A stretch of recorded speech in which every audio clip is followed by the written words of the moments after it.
السلام علیکم۔ نئی ویڈیو میں خوش آمدید۔ ناظرین گرامی، تہلکہ خیز خبر آپ کے سامنے میں رکھنے جا رہا ہوں، تو ویڈیو کو شروع سے لے کر اینڈ تک پورا دیکھیں۔ ناظرین گرامی، چین نے بھارت کی منجھی ٹھوک دی۔ انڈیا خطرناک جنگ کی تیاریوں میں مصروف ہے۔ تازہ ترین خبر سامنے آ گئی۔ تفصیلات کے ویڈیو میں آگے بڑھنے سے پہلے ہمارے ویڈیو کو لائک کر دیں، چینل کو سبسکرائب کر کے بیل آئکن پر ضرور کلک کر دیں۔ ناظرین گرامی، بڑی خبر، بڑی بریکنگ نیوز آپ کے سامنے میں رکھنے جا رہا ہوں کہ چین نے بھارت کی منجھی ٹھوک دی۔ کہا جا رہا ہے کہ انڈیا خطرناک جنگ کی تیاریوں میں مصروف عمل ہے۔ تازہ ترین خبریں سامنے آ چکی ہیں۔ تفصیلات کے مطابق دیکھا جائے تو لداخ میں چینی فوجیوں نے بھارتی فوجیوں کی تابڑتوڑ پٹائی کر دی۔ بھارتی فوج کے آفیسرز اور سپاہیوں کو لاپتہ کر دیا۔ بھارت نے الزام عائد کیا ہے کہ پیپلز لبریشن آرمی نے لداخ میں اغوا بھارتی فوجیوں کو نیچے پھینکنے کی دھمکی دی ہے۔ خارجہ امور کی ماہر آرتی ٹیکو سنگھ نے الزام عائد کیا ہے کہ لداخ میں بھارتی فوج کے کچھ آفیسرز اور سپاہی لاپتہ ہو چکے ہیں۔ ان فوجیوں کو چینی فوج نے اغوا کیا تھا۔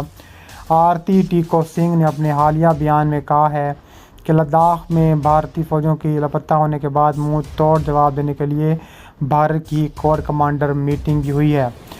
دوسری بات یہ ہے کہ کل صبح ایک کمانڈنگ آفیسر کی چین کے ایک مقامی کمانڈر سے ملاقات بھی ہوئی تھی۔ رات کو جو واقعہ ہوا ہے، اس کمانڈر کو مار دیا گیا ہے جو دن میں بات چیت کر رہا تھا۔ چین نے کہا ہے کہ آپ یہ بھول جائیں کہ یہ آپ کا علاقہ ہے، کیونکہ وہ ان کا علاقہ نہیں تھا بلکہ بھول کر اپنا علاقہ سمجھ کر ادھر چلے گئے تھے۔ واضح ہے کہ برطانوی اخبار نے بھی اس حوالے سے دعویٰ کیا ہے کہ لداخ میں بھارت کے 34 سے زائد فوجی لاپتہ ہو گئے۔ بھارت کو خود بھی اس بات کے بارے میں علم نہیں ہے کہ جوان زندہ ہیں یا مارے گئے ہیں۔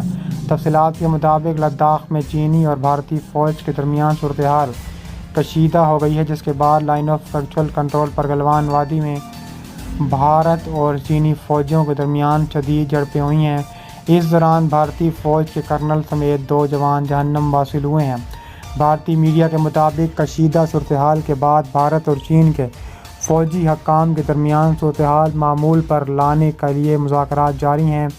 چینی وزارت خارجہ کے مطابق بھارتی فوجیوں نے 2 بار سرحد کی خلاف ورزی کی اور چینی اہلکاروں پر حملہ کیا، جس کے نتیجے میں دونوں اطراف کی سرحدی فوج کے درمیان شدید جھڑپیں ہوئیں۔ تاہم پاکستان کے سینئر صحافی نے سماجی رابطے کی ویب سائٹ ٹویٹر پر ٹویٹ کرتے ہوئے کہا ہے کہ مودی پی ایم آفس بھارتی فوجی قیادت میں کل رات سے کھلبلی مچی ہے، کیونکہ کل لداخ کی گلوان میں 45 سال میں ہونے والے بدترین چین بھارت فوجی تصادم میں بھارتی کرنل سمیت 2 نہیں بلکہ 13 فوجی ہلاک ہوئے ہیں۔ دوسری جانب برطانوی اخبار کا یہ دعویٰ سامنے آیا ہے کہ بھارتی فوج کے ذرائع کے مطابق بھارت کے 34 سے زائد فوجی لاپتہ ہیں۔ ان لاپتہ ہونے والے فوجیوں کے بارے میں حتمی طور پر یہ اطلاع موصول نہیں ہوئی کہ وہ زندہ یا تو مارے جا چکے ہیں۔ یہ واقعہ ایک ایسے وقت میں رونما ہوا ہے جب دونوں ملکوں کے درمیان کئی ہفتوں سے سرحد پر تناؤ جاری ہے اور فریقین کی جانب سے اضافی دستے سرحد پر تعینات کر دیے گئے ہیں۔ 3500 کلومیٹر طویل سرحد پر فوجی طاقت کے حامل دونوں ملکوں کی فوجوں کے درمیان مستقل بنیادوں پر جھڑپیں ہوتی رہتی ہیں۔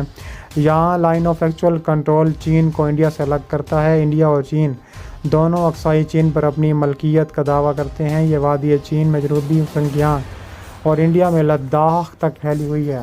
لداخ میں بھارتی فوج کی ہلاکت کے بعد مودی سرکار شدید تنقید کی زد میں آ گئی ہے۔ بھارتی میڈیا کے مطابق کانگریس رہنما نے بھی کڑے سوالات اٹھا دیے ہیں۔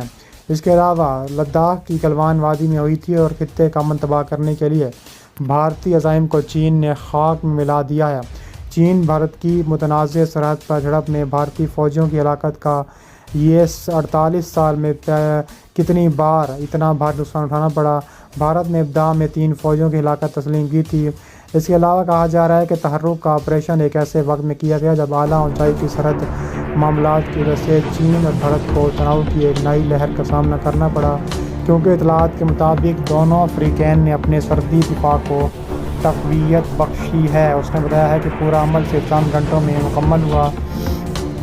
ہندوستانی وزارت خارجہ نے ایک بیان جاری کیا ہے جس میں کہا گیا ہے کہ کل ہندوستانی اور چین کے فوجی افسران کے مابین بات چیت خوشگوار اور پرامن ماحول میں ہوئی ہے۔ اس کے علاوہ کہا جا رہا ہے کہ چین بھارت پر قابو پانے کے لیے پاکستانی فوج کو اپنے اعلیٰ ترین ہتھیاروں سے مسلح کر رہا ہے۔ اس کے علاوہ پچھلے ہفتے ایک سرکردہ سرکاری تجزیہ کار نے دعویٰ کیا کہ اب بھارت آگے بڑھنے کی کوششوں میں مصروف ہے۔ بھارتی صحافی کی تازہ ترین بریکنگ نیوز آپ کے موبائل اسکرین پر آ رہی ہے کہ پاکستان بھارت پر پوری طاقت سے بھی حملہ پچھلے مہینے جو ہوا تھا اس پر قابو پانے کا فیصلہ کر لیا گیا ہے۔ اس کے علاوہ کہا جا رہا ہے کہ بھارتی لیڈرشپ کی جدر بھگتیوں کے بعد اب چین بری طرح بھارت کو پیٹنے کے لیے تیار بیٹھا ہے۔ معروف اخبار انڈین ایکسپریس نے ایک رپورٹ میں کہا ہے کہ چین نے جنوبی پینگونگ میں اپنے فوجوں میں اچانک اضافہ کرنا شروع کر دیا، جبکہ وہ علاقے میں اپنے ہیلی پیڈ بھی تعمیر کر رہا ہے۔ لائن آف ایکچوئل کنٹرول کے ساتھ ساتھ تیز ترین چینی لڑاکا طیارے ہیلی کاپٹروں کی سرگرمیوں کے درمیان ہندوستان سے مسلح افواج نے مشترکہ لداخ سیکٹر میں جدید ترین صورتحال ظاہر کرنے والی زمین سے فضا میں مار کرنے والے دفاعی نظام کو تعینات کر دیا ہے۔ اس شعبے میں جاری تعمیر کے ایک حصے میں ہندوستانی فوج ہندوستانی فضائیہ دونوں کی فضائی دفاعی نظام کو سیکٹر میں یا پیپلز لبریشن آرمی کے ہیلی کاپٹروں کسی قسم کی پریشانی سے بچایا جا سکے۔ پچھلے 2 ہفتوں میں چینی افواج نے سخوئی 30 جیسے بھاری ہتھیاروں اور اس کے اسٹریٹجک بمباروں کو آزاد کشمیر میں پہنچایا، جن کا پتہ چلا ہے وہ اس حدود سے 10 کلومیٹر کے فاصلے کو برقرار رکھتے ہوئے ہندوستانی علاقے میں قریب اڑان بھرتے نظر آتے ہیں۔ ہندوستان کی طرف سے دعویٰ کیا جا رہا ہے کہ ہندوستان کو جلد ہی ایک دوسرے ملک سے ایک انتہائی قابل فضائی دفاعی نظام مل رہا ہے، اس کا تعینات کیا جا سکتا ہے۔ لداخ کی گزشتہ 1500 سال کی تاریخ بتاتی ہے کہ ایک پرانی سلسلہ کی کڑی ہے کہ ایک ایسے کردار چین کے بادشاہ اور اسلامی سلطنت کی حیثیت یہ سامنے نظر آتے ہیں۔ سیاہ چین بلا شبہ دنیا کے سنسان ترین علاقوں میں شمار کیا جاتا ہے۔ اس کے علاوہ کہا جا رہا ہے کہ بھارت کی مودی حکومت نے ملکی پارلیمان کو آگاہ کیا کہ مشرقی لداخ میں LAC کی معروف پینگانگ جھیل پر چین نئے پل کو تعمیر کرنے کی کوششوں میں مصروف ہے۔ مشرقی لداخ میں لائن آف ایکچوئل کنٹرول کے قریب بنیادی ڈھانچے کی تعمیر کو جاری رکھتے ہوئے چین معروف جھیل پینگانگ پر ایک نیا پل تعمیر کر رہا ہے۔ یہ پل لائن آف کنٹرول کے بالکل قریب واقع ہے اور گزشتہ ماہ زیر تعمیر ہے۔ بھارتی پارلیمان میں بھارت کے مقبوضہ علاقوں اور چین بھارت سرحد پر موجود صورتحال سے متعلق ایک سوال کیا گیا تھا، جس کا جواب دیتے ہوئے وزیر دفاع نے کہا تھا کہ یہ بات کہی ہے کہ بھارت نے چین کی جانب سے تعمیر کرنے والے نئے پل کا سختی سے نوٹس لیا ہے۔